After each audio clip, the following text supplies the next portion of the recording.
Alors, un des premiers projets que l'on va voter, c'est effectivement le projet de loi sur le pouvoir d'achat parce qu'il nous faut sécuriser la situation financière des Français. C'est extrêmement important.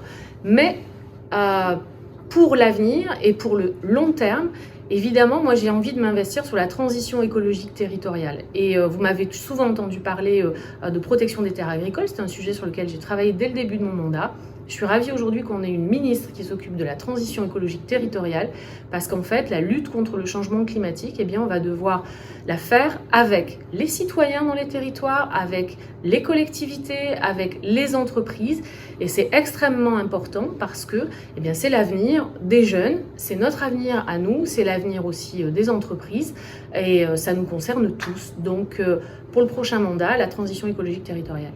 Alors, évidemment, il y a plein de sujets qui me tiennent à cœur, questions écologiques, environnementales, mais il y a un sujet particulier sur lequel je voudrais qu'on s'attache, c'est la question de la sous-traitance, notamment en ce qui concerne le personnel de ménage, femmes ou hommes, essentiellement des femmes, qui sont employées par un organisme type, bon, je ne vais pas donner de nom, mais bon, par un organisme qui a donc un effectif de femmes de ménage et qui sous-traitent à des hôtels, des administrations. Les lycées ici, les collèges à Aix-en-Provence font appel à la sous-traitance pour faire le ménage dans les collèges.